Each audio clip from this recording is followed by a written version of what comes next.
Hello friends, welcome to all. मी प्रतीक कुमार स्वागत करतो तुम्हा सर्वांचं पुन्हा एकदा एव्हनायसच्या युट्यूब प्लॅटफॉर्मवरती. जगावर युद्धाचं सावट पसरलेलं असताना या युद्धामुळे अनेक देशांच्या अर्थव्यवस्था विस्कळीत झालेल्या आपण पाहिलेल्या आहेत. याचा फटका हा भारताला सुद्धा किंवा भारताच्या अर्थव्यवस्थेला सुद्धा बसलेला आहे. आणि त्याच अनुषंगाने बरेच प्रश्न आपल्या मनामध्ये उपस्थित झालेले होते की नेमकी भारताची अर्थव्यवस्था आता कुठल्या दिशेने पाऊल टाकणार आहे किंवा भारताची अर्थव्यवस्था नेमकी कशा पद्धतीने असणार आहे. आणि जे काही इंधन दर वाढ आहे किंवा एलपीजीचे भाव वाढ आहे किंवा महागाई जी वाढलेली आहे त्या अनुषंगाने अनेक प्रश्न आपल्या मनामध्ये तयार झालेले होते. आणि एकूणच भारताची अर्थव्यवस्था ही डबघाईला आलेली आहे का, हा सुद्धा प्रश्न त्या ठिकाणी उपस्थित झालेला आहे. पण अशातच एक महत्वाची न्यूज आपल्याकडे येते, जी आनंदाची बातमी आहे. आता ती नेमकी आनंदाची बातमी काय आहे, भारताला कसा फायदा झालेला आहे, हेच आपण आजच्या व्हिडिओच्या माध्यमातून डिस्कस करणार आहोत, यावर चर्चा करणार आहोत आणि काही महत्वाचे जे इकॉनॉमिक्स मधले कॉन्सेप्ट आहे ते सुद्धा समजून घेणार आहोत, जेणेकरून इथे जर तुम्हाला प्रश्न आला तर ते तुम्हाला सॉल्व्ह करता यायला पाहिजे. सो शेवटपर्यंत हा टॉपिक तुम्हाला बघायचा आहे. आणि भारत अचानक नफ्यात कसा आला आणि कुठलं क्षेत्र आहे ज्यामुळे हा नफा आपल्याला दिसून आलेला आहे, हे सर्व आपण बघणार आहोत. पण तत्पूर्वी तुम्ही जर राज्यसेवेसाठी तयारी करत असाल तर उत्तर लेखन झिरो टू हिरो हे पुस्तक मार्केटमध्ये अवेलेबल आहे. राज्यसेवेच्या मुख्य परीक्षेसाठी आन्सर रायटिंग हा एक महत्वाचा भाग त्यामधला आहे. आणि त्याच अनुषंगाने या पुस्तकामध्ये मी सर्व मार्गदर्शन केलेलं आहे. निश्चितच हे पुस्तक तुमचे मुख्य परीक्षेतील मार्क्स वाढवून देण्यात मदत करेल. ठीक आहे, तुम्ही खरेदी करून घेऊ शकता. चला आता बातमी बघूया. बातमी नेमकी काय आहे तर India reports surprise balance of payment surplus in January, February आणि मार्च. हे जे काही 3 महिने आहे, हा जो काही क्वार्टर आहे 2025-26च्या वित्तीय वर्षातला, सो त्यामध्ये आपल्याला हा सरप्लस पाहायला मिळालेला आहे. आणि याच अनुषंगाने न्यूज आहे, इंडिया पोस्ट $7.1 बिलियन असा हा आपल्याला सरप्लस त्या ठिकाणी पाहायला मिळतो. याचंच आपण विश्लेषण करणार आहोत, त्याचीच आपण चर्चा करणार आहोत. India post record current account surplus, म्हणजे आता हा जो आपल्याला सरप्लस त्या ठिकाणी पाहायला मिळालेला आहे, हा जो काही फायदा पाहायला मिळालेला आहे तो करंट अकाउंट वरती पाहायला मिळालेला आहे. आता हे नेमकं करंट अकाउंट काय असतं, कॅपिटल अकाउंट काय असतं, ह्या सुद्धा गोष्टी आपण समोर व्हिडिओमध्ये बघणार आहोत, त्याची सुद्धा चर्चा करणार आहोत, ते सुद्धा कॉन्सेप्ट आपण क्लिअर करून घेणार आहोत. तर आता सुरुवातीला बघा नेमकं प्रकरण आपल्याकडे काय आहे. सो भारताचा करंट अकाउंट सरप्लस, आपल्याकडे 2 प्रकारचे काय असतात अकाउंट असतात, एक करंट अकाउंट आणि एक कॅपिटल अकाउंट. हे आपण समोरच्या स्लाइडला डिस्कस करू. आधी आपण बातमी बघून घेऊया. सो $7.1 बिलियन अनपेक्षित आर्थिक हा दिलासा आलेला आहे. ठीक आहे, जी युद्धामुळे जी परिस्थिती किंवा जी अर्थव्यवस्था आपल्याला एका इकडे डगमगलेली दिसत होती, त्यामध्ये ही आनंदाची बातमी आहे. मग आता ही आकडेवारी कोणाकडून आलेली आहे तर of course reserve bank of India, म्हणजे आरबीआयच्या आकडेवारीनुसार जानेवारी फेब्रुवारी मार्च म्हणजे या तिमाहीतील 2026च्या तिमाहीतील काय आहे, भारताच्या करंट अकाउंट मध्ये हा सरप्लस नोंदवल्या गेलेला आहे. काय म्हटलेला आहे इथं, सरप्लस. आणि एक काय असतो, डेफिसिट असतो, जो मागील तिमाहीत म्हणजे जानेवारीच्या आधीचे जर आपण 3 महिने पकडले, डिसेंबर, नोव्हेंबर आणि ऑक्टोबर, यामध्ये काय होता तर डेफिसिट आपल्याला दिसून येत होता $13.2 बिलियन. आणि मग या डेफिसिट मधून आपण कुठे गेलेलो आहे, सरप्लस मध्ये गेलेलो आहे. म्हणून ही आनंदाची बातमी आपल्याला आपल्या अर्थव्यवस्थेसाठी दिसून आलेली आहे. ठीक आहे, तो या तिमाहीत भारतात आलेले परकीय चलन हे देशातून गेलेल्या म्हणजे आपली जी काही आयात आहे आणि जी काही निर्यात आहे त्यामधून जो आपला एकूण पैसा शिल्लक राहिलेला आहे तो आहे आपला सरप्लस. ठीक आहे, येते लक्षामध्ये. सो या अनुषंगाने ही बातमी आहे. आणि भारत हा सामान्यतः काय आहे, करंट अकाउंट डेफिसिट असलेला देश आहे. सामान्यतः आपल्याला त्या ठिकाणी डेफिसिट पाहायला मिळतो, पण या तिमाहीमध्ये आपल्याला सरप्लस पाहायला मिळालेला आहे. आणि याच अनुषंगाने आपण हे प्रकरण चर्चेसाठी घेतलेलं आहे. आता सर्वात महत्वाचा प्रश्न म्हणजे काय तर आता हा जो फायदा आपल्याला झालेला आहे हा करंट अकाउंटला झालेला आहे. मग करंट अकाउंट म्हणजे नेमकं काय असतं आणि त्यामध्ये कुठल्या गोष्टी असतात, आधी आपण हे समजून घेऊया. बघा, तुम्हाला बॅलन्स ऑफ पेमेंट नावाचा कॉन्सेप्ट माहित असेल. जनरली सोप्या भाषेत जर सांगायचं असलं तर बॅलन्स ऑफ पेमेंट काय होतं की भारताचं जे काही अकाउंट आहे, ठीक आहे, भारताचा जो काही व्यवहार आहे तो व्यवहाराची सगळी जी नोंद आहे त्या अनुषंगाने आपण बॅलन्स ऑफ पेमेंटला कन्सिडर करू शकतो. आता या बॅलन्स ऑफ पेमेंटचे प्रामुख्याने आपल्याला 2 भाग पाहायला मिळतात. कुठले 2 भाग, करंट अकाउंट आणि दुसरं काय आहे, कॅपिटल अकाउंट. ठीक आहे, सो आता करंट अकाउंट म्हणजे काय, ज्याला आपण चालू खातं म्हणतो मराठीमध्ये, आणि कॅपिटल अकाउंटला आपण काय म्हणतो, भांडवली खातं म्हणतो. ठीक आहे, आता यामध्ये महत्वाचा डिफरन्स काय आहे तर जो पैसा आपण भांडवलाच्या हिशोबाने त्यामध्ये इन्व्हेस्ट करतो किंवा ज्या पैशांमधून भांडवल तयार होऊ शकतं, अशा ज्या गोष्टी आहेत त्या सगळ्या आपण कॅपिटल अकाउंट किंवा भांडवली अकाउंटमध्ये त्याचा लेखाजोखा असतो. ठीक आहे. सो त्यामध्ये काय काय गोष्टी असतात तर बघा, एफडीआय असेल, फॉरेन डायरेक्ट इन्व्हेस्टमेंट, म्हणजे जे काही बाहेरून देशातून आलेला जो पैसा आहे जो भारतामध्ये इन्व्हेस्ट केलेला आहे. त्यानंतर फॉरेन पोर्टफोलिओ जी इन्व्हेस्टमेंट आहे, त्यानंतर परदेशी कर्ज, इतर गुंतवणूक, अशा सगळ्या गोष्टी या कॅपिटल अकाउंटला जातात. आणि मग आता करंट अकाउंटला काय जातात, ज्या अनुषंगाने आपण हे डिस्कशन करणार आहोत. सो करंट अकाउंट मध्ये बघा, जी काही वस्तूंची निर्यात आहे, आयात आहे, सेवांची निर्यात आहे. बघा, दोन गोष्टींची आपल्याला त्या ठिकाणी निर्यात किंवा आयात होताना दिसून येते. एक आहे सर्व्हिसेस आणि दुसरे काय आहे, तुमचे जे काही गुड्स असतील. ठीक आहे, तुमचे जे काही वस्तू असतील. सो या दोन गोष्टी यामध्ये मेन्शन केलेल्या जातात. त्यानंतर काय, रेमिटन्सेस, आणि त्यानंतर व्याज असेल किंवा लाभांश असेल, या सर्व गोष्टी आपण करंट अकाउंट मध्ये काय करत असतो, कन्सिडर करत असतो. ठीक आहे. सो यावर प्रश्न आलेले असतात तुम्हाला, त्यामध्ये ऑप्शन्स या पद्धतीचे दिसून येतात. आणि मग कुठलं हे कॅपिटल अकाउंटचं आहे किंवा कुठलं करंट अकाउंटचं आहे, या अनुषंगाने मी हे तुम्हाला सांगितलेलं आहे. ठीक आहे. आय होप हे तुमच्या लक्षात आलेलं असेल.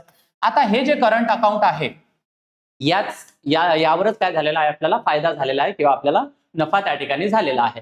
आता करंट अकाउंट जर आपल्याला एका मोठ्या लेवलनी जर समजून घ्यायचं असं सोप्या भाषात, तर देशाच्या डॉलरच्या येण्या जाण्याचा हा हिशोब करंट अकाउंट पाहत असतं. ठीक आहे. म्हणजे आपल्या देशातून डॉलर किती बाहेर गेला आणि बाहेरच्या देशातून डॉलर आपल्या देशात किती आलेला, या अनुषंगाचं करंट अकाउंट हे काम पाहत असतं.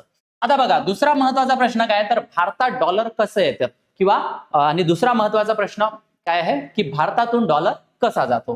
ठीक आहे. सो आधी आपण बघूया की भारतात डॉलर कसे येतात. बघा, एकतर आपण वस्तूंची निर्यात केली, म्हणजे भारतात ज्या बनलेल्या वस्तू आहेत त्या आपण फॉरेन मध्ये पाठवल्या. ठीक आहे. सो हे पेमेंट मग आपल्याला कशामध्ये येईल, डॉलरमध्ये येते, लक्षामध्ये. त्यानंतर काय, आयटी व इतर सेवा, मग आपल्याकडे इन्फोसिस आहे, टीसीएस आहे, किंवा अजून जे काही आयटी क्षेत्रातल्या मोठ्या मोठ्या कंपन्या आहेत, त्या काय बाहेर देशातले क्लायंट्सना सर्व्हिसेस प्रोव्हाइड करत असतात. सो तो सुद्धा पैसा आपल्याला भारतामध्ये डॉलरच्या स्वरूपात येतो.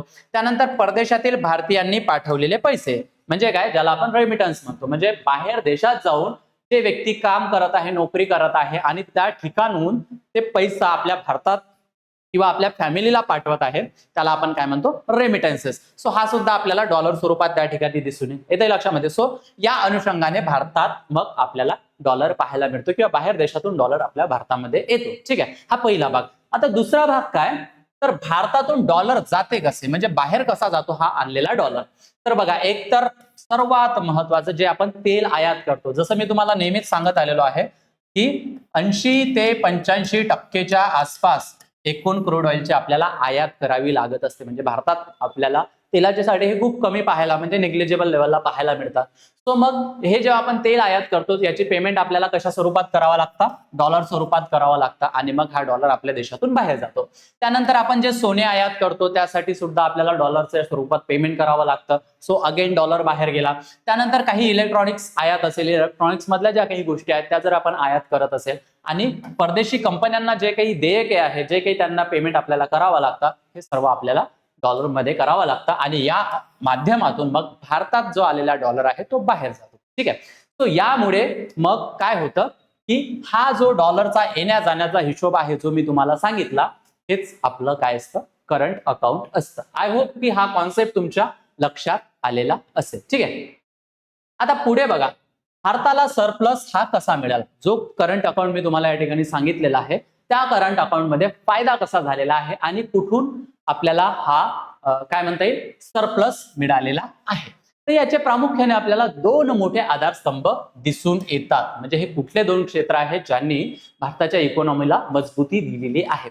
सर्वात महत्वाचं, एक, सेवा निर्यातीत मोठी वाढ झालेली आहे. जसं आपण बघितलं की आपल्याला एकतर सर्व्हिसेस आयात निर्यात करता येतात, किंवा दुसरी गोष्ट काय, वस्तूंची आयात निर्यात करता येतात. सो जनरली वस्तूंच्या आयात निर्यातीमध्ये आपल्याला डेफिसिट त्या ठिकाणी पाहायला मिळतो, म्हणजे आपल्याला घाटाच त्या ठिकाणी पाहायला मिळतो. पण ज्या सेवा आहे, त्या सेवांनी हे सेक्टर आपल्याला काय म्हणतात, मजबूती आपल्या अर्थव्यवस्थेला दिलेली आहे. सो यामध्ये बघा, आयटी, सॉफ्टवेअर, बिझनेस सर्व्हिसेस असेल, किंवा नेट सर्व्हिसेस, जी रिसिप्ट आपल्याकडे आलेली आहे ती किती आहे, 60.4 अब्ज डॉलर इतकी आपल्याला त्या ठिकाणी दिसून येते. सो प्रामुख्यानं सेवा निर्यातीत किंवा सर्व्हिस सेक्टरनी ही ग्रोथ मेंटेन केलेली आहे किंवा त्यामध्ये आपल्याला सरप्लस आणून दिलेला आहे.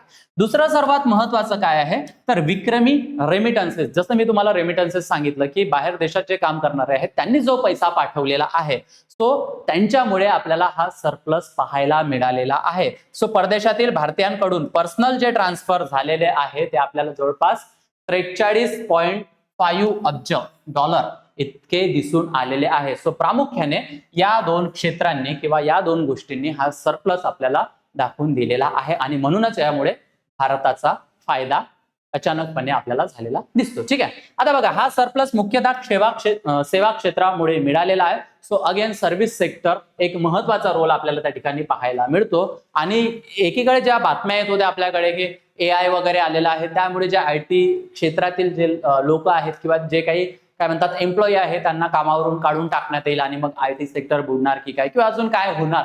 सो असं असताना सुद्धा IT सेक्टरने हा चांगला परफॉर्मन्स त्या ठिकाणी आपल्याला दाखवलेला आहे. ठीक आहे.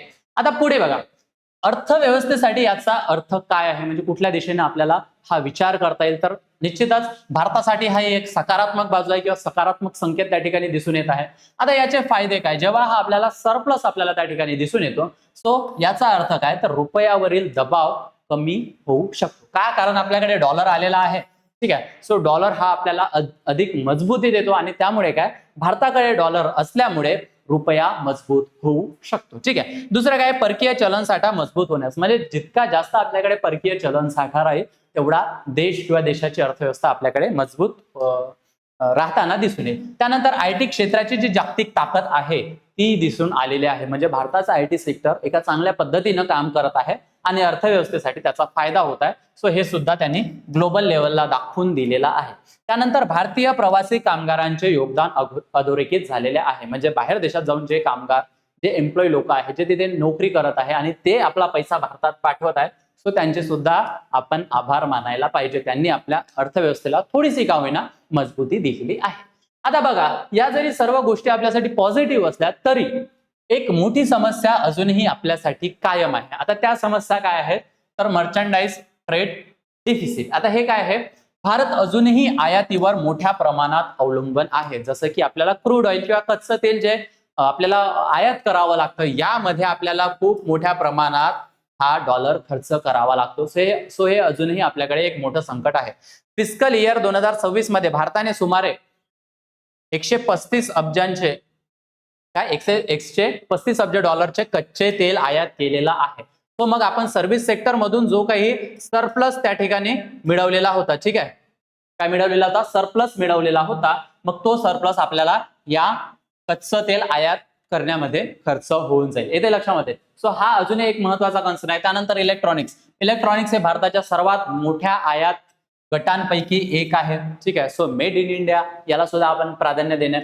त्यानंतर काय की सोनं फिस्कल इयर 2026 मध्ये सुमारे किती 72 अब्ज डॉलरचं सोनं आपण आयात केलेलं आहे आणि म्हणून तुम्हाला जर माहित असेल तर प्राईम मिनिस्टरने काय म्हटलेलं होतं की इथून पुढे 1 वर्ष तुम्ही सोने खरेदी करू नका. कारण काय हे आहे. ठीक आहे. त्यानंतर यंत्रसामग्री व औद्योगिक उपकरणे उत्पादन आणि पायाभूत सुविधांसाठी मोठ्या प्रमाणात आपल्याला आयात करावी लागते. सो या मागे आपला जो काही डॉलर आहे तो खर्च होऊ शकतो म्हणजे होतोच अर्थातच होतो आणि या अनुषंगाने या समस्या किंवा समस्या अजूनही कायम आहे. मग यावर आपल्याला सोल्युशन काढणं तितकंच महत्वाचं आहे.